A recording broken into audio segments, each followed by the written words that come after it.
So today I want to talk about why you're buying a second home and what is going to be the usage of that second home. When you're thinking about about your property, tax implications, usage, loan, what kind of loan you can get, all will go into your mindset of what you're looking and trying to buy. So is this going to be a full second home?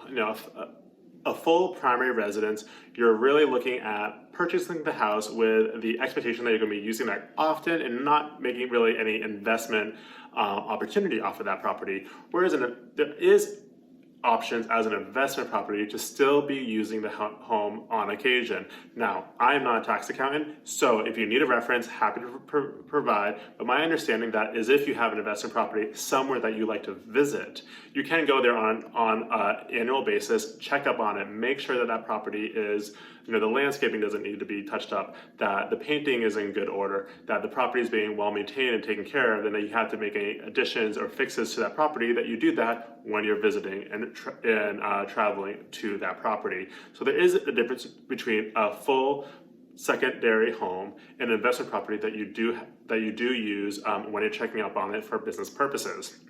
For us personally, we're looking at this property purely as a secondary home.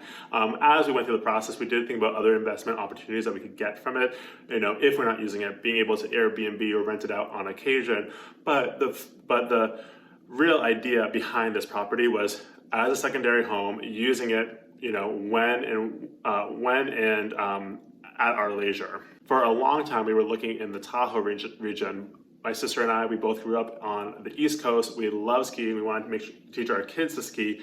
But we figured that as we're going through this process, going to Tahoe on a regular basis was not going to be something that we could really do. That getting the full use out of this home would be much more difficult if we're driving 3 to 4 hours to use it on a regular basis. So we then changed our search to be much more within an hour to hour and 45 minute within surroundings of the city. So we looked at the Santa Cruz Mountains, or we're looking at the Monterey Santa Cruz area, the Pacific coast north of here, and the Russian River area. We ultimately ended up looking at Bodega Bay and getting a place around there because we love the ocean side, and that's where we wanted to end up being, and it was within that hour and a half time period. Last thing to really think about when buying this house is what is your exit plan, or what you're going to do to hold on to this property. Is this going to be forever a secondary home? Is it going to flip-flop between a secondary and an investment property?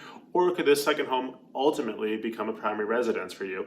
If you're in the midst of your working years, but you want to retire to Palm Springs, Hawaii, or San Diego, another location, that buying there now, using it as an investment property or a secondary home with the intention of retiring there and making that your primary residence, are all things that can go into your consideration when thinking about purchasing a secondary home, how you're purchasing it, and what is the long-term intention of that purchase.